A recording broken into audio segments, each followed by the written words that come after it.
المنتخبین المنتجبین الذین قال اللہ انما یرید اللہ لیذھب عنکم الرجس اہل البیت ویطہرکم تطہیرا. اللہم صلی علی محمد وعلی محمد. ولعنۃ الدائمہ بے علی شمار. اعدائہم اجمعین من یوم عداوتہم الی قیام یوم الدین. اما بعد فقد قال اللہ تبارک و تعالی بسم اللہ الرحمن الرحیم رب ارحمہما کما ربیانی صغیرا. صلوات اللہم صلی علی محمد وعلی محمد. ساکنان فضل معرفت موالیان حیدر کرار ازاداران سید الشہداء، دعا کہوں کہ پروردگار عالم اس مقدس عبادت کا بہترین اجر مرحومہ کے نام اعمال الہی آمین. اس کے توفیل پروردگار عالم ہم سب کو بھی حقیقتاً اپنے مقصد حیات سے روشناس ہونے کی توفیق عطا فرمائے. الہی آمین. چونکہ ماہ ربیع الثانی جاری ہے اور آج شب بھی ہے، شب آمد امام حسن عسکری علیہ السلام. صلی پھر 2 دن بعد شب شہادت جناب معصومہ کم سلام اللہ علیہ بھی ہے. تو دعا کہوں کہ پروردگار عالم ان دونوں مقدس ہستیوں کے طفیل اس وقت ملک پاکستان میں جتنی یہ غیر یقینی کی صورتحال بنی ہوئی ہے، پروردگار عالم اس پہلے سے مظلوم ملک کے لیے آسانیاں پیدا. الہی آمین. عزیزان گرامی قدر، اصال ثواب کے عنوان سے آج کی مجلس اعزا ہے، اور ہمیشہ اس طرح کی محفل میں گفتگو کرنا مشکل ہوا کرتا ہے، کیونکہ اور کوئی حالت کسی کی دیکھ کے انسان سمجھے یا نہ سمجھے، موت ایسی حقیقت ہے کہ جسے دیکھ کے انسان کو معلوم ہے کہ آج باری آئے نہ آئے کل ضرور نفر ہوگا. اور بابا حسنین اکبر تو عجیب حقیقت بیان کرتے ہیں 2 مصروں میں کہ اکبر ہماری پشت پہ قبروں کی ہے قطار. اکبر ہماری پشت پہ قبروں کی ہے قطار، گھر کے بڑے چلے گئے تو ہم بڑے ہوئے. بے شک بے شک بے شک. اور اس سے بھی زیادہ مشکل صورتحال تب بن جاتی ہے جب ٹھنڈی چھاؤں کے لیے مثال ثواب کی مجلس کا اہتمام کیا ہے. یقیناً باپ اور ماں دونوں کے یہ احسانات کے لیے انسان کی زندگی کم ہے. اس جو آیت کا ایک قطعہ میں نے تلاوت کا شرف حاصل کیا، وہی عجیب بات ہے کہ 3 لوگ ہیں جو اس ایک آیت کے چھوٹے سے قطعے میں مخاطب ہیں. ایک وہ ہے کہ جس پہ ساری تعریفیں ختم ہیں، جس پہ ساری مہربانیاں ختم ہیں، وہ ذات. اور ایک یہ پیکر گناہگار کہ جس نے زندگی میں کبھی اس کو بھی اللہ اکبر سمجھ کے کہا یا نہیں کہا. بے شک. کہاں وہ کہاں میں. اور جب گفتگو ہو رہی تو درمیان میں کن ہستیوں کی بات ہو رہی ہے؟ ماں باپ کی. اور پھر کہا کہ اے پروردگارا تو ان پہ رحم کر جیسے انہوں نے مجھ پہ رحم، واہ واہ واہ. بے جیسے شک. انہوں نے مجھے پالا.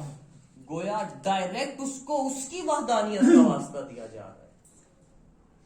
اس کا مطلب ہے کہ پروردگار عالم یہ واضح کرنا چاہتا ہے کہ جب بھی مجھے رحیم مانو گے، مجھے رب مانو گے، تو میری رحیم ہونے کا اور میرے رب ہونے کا جو دعویٰ اتنا بڑا ہے، اس کی پہلی دلیل تمہیں دنیا میں آنے کے بعد جس ہستی کی صورت میں ملے گی وہ یا تمہاری ماں ہوگی یا تمہارا باپ. بے شک بے شک. کہا گیا کہ مختصر سے وقت میں آج ماں کے موضوع پہ گفتگو کریں. اور ماں کا موضوع یقیناً انسان کو تمہیدیں وہاں باندھنی پڑتی ہیں جہاں کوئی موضوع سے آشنا نہ ہو. اگر کوئی علم کلام کی مشکل بحث ہو تو 10 منٹ 15 منٹ لگ جائیں تمہید باندھنے. تو اس ہستی کا ذکر ہے، اس رشتے کا ذکر کرنے کی طرف بات جا رہی ہے کہ جس کے لیے کسی تمہید کی ضرورت نہیں ہے. موت کیا ہوش میں جب تھک کے سو جاتی ہائے ہائے. تب رضا جا کر کہیں تھوڑا سکون پاتی ہے. 1/12 5/14 دے کے وہ بچپن سے ہی ہم کو طوطے کی طرح بچپن میں رٹواتی ہے. بے شک بے شک. اور اصال ثواب کے لیے 2 مصرے کے ایک بچہ کربلا میں، ایک بچی شام میں، ہاتھ خالی گود خالی گھر کو آ جاتی ہے ماں. ہائے اصغر ہائے تشنا لب سکینہ یا حسین، سامنے آتا ہے جب پانی تو چلاتا ہائے ہائے ہائے. جانے کیسا ربط ہے ماں اور علی کے درمیان، یا علی کہہ کر بگرے بچہ تو آ جاتی ہے ماں.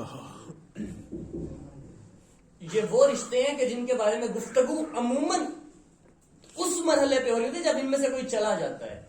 جبکہ حق یہ بنتا ہے کہ پہلے انسان سمجھے کہ یہ کیا ہے. ان کا کردار کیا ہے ہماری زندگی میں. جب کردار سمجھ آ جائے گا پھر ان کی اہمیت سمجھ آ جائے گی.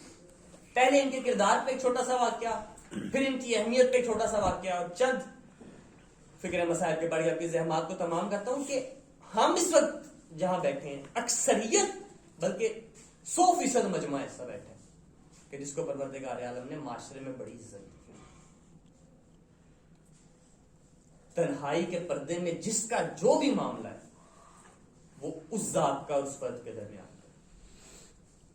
مگر اس دور میں کہ جب ایک ایک حرکت کو کیپچر کرنے کے لیے پتہ نہیں کتنے کیمرے موجود ہوتے ہیں, اس ذات نے اگر ہمارا پردہ رکھا ہوا, اگر اس ذات نے ہمیں سیدھے رستے پہ رکھا, تو جہاں اس کا لطف و کرم شامل ہے وہاں سب سے زیادہ جس ہستی کی محنت شامل ہے وہ ماں اور وہ باپ. علامہ باقر مجلسی سے منسوب واقعہ ہے کہ والد محترم تقی بزرگ نقل کرتے ہیں, ایک مرتبہ کہیں مجلس پڑھنے گئے, جب باہر نکلے تو دیکھا کہ ننھی سی عمر تھی بیٹے کی, اور جو وہاں سبیل سمجھ لیجیے لگی ہوئی تھی اس میں ماشکی تھا جو مشک سے پانی پلا رہا تھا. پتا چلا کہ بیٹے نے سوئی مار کے اس کی مشک کو خراب کر دیا. اب پانی تو سارا بہہ گیا, خیر اس کو کچھ رقم دی اور گھر آ گئے. گھر آنے کے بعد اس بچے کی ماں سے یعنی کہ اپنی زوجہ سے بات کی کہ تمہارے کردار کا میں ضامن ہوں اور میں نے بھی ساری زندگی تمہارے لیے رزق حلال ہی بھیجا, مگر مجھے سمجھ نہیں آ رہی کہ جب اس کے وجود میں کہیں بھی حرام کی رمق نہیں تو پھر بھی اس نے آج یہ نقصان کیوں کی. ماں بھی سوچ میں پڑ گئی, سوچ کے بتایا کہ جب یہ میرے رحم میں تھا, آپ کسی سفر پہ تھے, میرا بڑا شدید جی چاہا کہ میں کھٹا انار کھاؤں. ہمارے ہمسائے ہیں, ان کے انار کی شاخ ہمارے گھر میں لٹکی, انار لگے ہوئے تھے. میں نے کہا چکھ لیتی ہوں, اگر کھٹا ہوا تو مانگ لوں گی, اگر میٹھا ہوا تو چھوڑ دوں گی. تو میں نے ایک سوئی لگا کے ان کے انار میں وہ اپنی زبان سے مس کی تھی. اللہ میٹھا تھا تو میں نے پھر نہیں مانگا. سر کو جھکا کے شیخ تقی بزرگ نے کہا کہ بس وہ جو ایک سوئی تیری زبان سے اس حالت میں مس ہوئی تھی کہ یہ تیرے شکم میں تھا, اللہ اکبر, اللہ اکبر, اس کی یہ تاثیر تھی کہ آج اس نے ایک شخص کا نقصان کیا. اب سوچ کے بتائیے, بحمدللہ ہم میں سے تقریباً سب ہی رزق حرام سے کوسوں دور. اب اگر کوسوں دور ہے تو کیا اس میں ہمارا ذاتی کمال ہے یا ہمارے ماں اور باپ کا ہے کہ جو مشکل ترین حالات میں بھی حلال کا لقمہ ہمارے منہ میں ڈالتا ہے. بے شک بے شک. اور واضح قول ہے معصوم کا کہ جب بھی اپنے دل میں ہمارے لیے محبت محسوس کرو اپنی ماں کو دعا کرو. یہ تو محبت کی بات آ گئی نا. اور دوسرے مرحلے پر یہ جو اسی بات کو ہم اگر تولا کے ساتھ تبرہ کے ساتھ ہم منطبق کریں, آئمہ کبھی بھی کسی کو تانا دینے والے نہیں تھے, کبھی ذاتی غصے میں کسی سے بات نہیں کی. ذاتی غصہ شامل ہونے کا دوسرے کی نظر میں بھی کہیں پہ خطرہ آتا تھا تو گرائے ہوئے کافر کے سینے سے اتر آتے تھے. مگر دو باتوں پر آئمہ نے بھی کبھی کمپرومائز نہیں کیا. واضح فرمایا کہ ہمارا جو دشمن ہوگا اس میں دو خصلتیں یا ان میں سے کم از کم ایک ضرور پائی جائے گی. کیا؟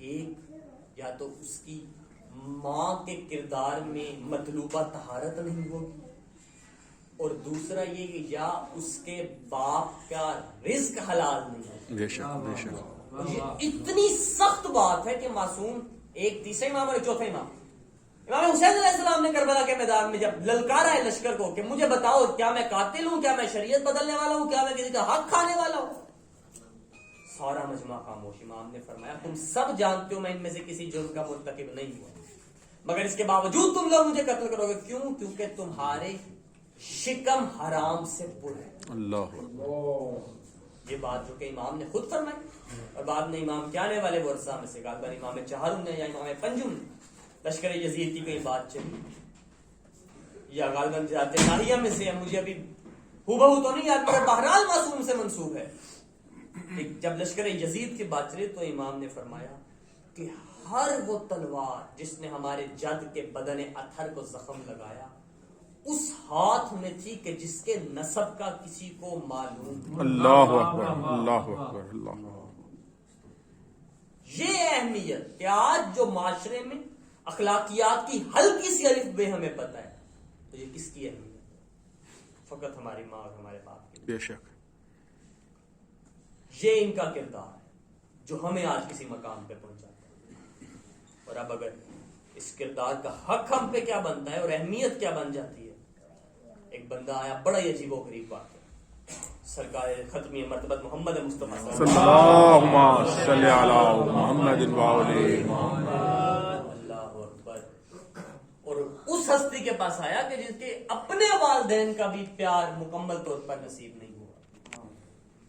جناب عبداللہ 6 ماہ قبل دنیا سے چلے گئے. جناب آمنہ فقط 6 برس سرکار ختمی مرتبت کی عمر مبارک. بندہ آیا عجیب بات کی. اس نے کہا اے اللہ کے رسول ایک کام ایسا تھا کہ جو مجھے لگتا تھا کہ ناممکن ہے اس کا وقوع ہونا. میں نے منت یہ مانی کہ پروردگار اگر میرا یہ کام ہو گیا تو میں دروازہ جنت کو بوسہ دوں گا اور دہلیز جنت کو بھی چوموں گا. اب میرا کام ہو گیا. مجھے توقع نہیں تھی مگر میرا کام ہو گیا. اب میں کیا کروں؟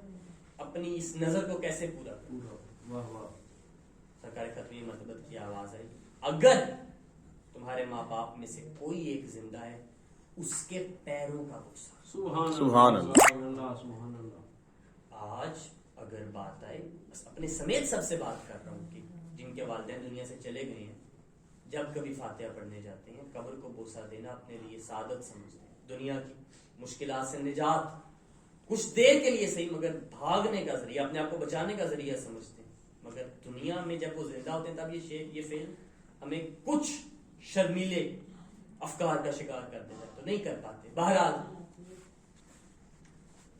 اس حدیث سے یاد رکھیے گا کہ جسے ہم جو ہمیں پاؤں لگ رہے ہوتے ہیں نا مٹی کے ختمی مرتبت کے نزدیک یہ جنت کی دہلیز کے برابر مرتبہ. اللہ اکبر. اس نے کہا یا رسول اللہ دونوں ہی زندہ ہیں. نبی نے فرمایا اچھا ایسا کرو ان کی قبر کا جا کے بوسہ دو.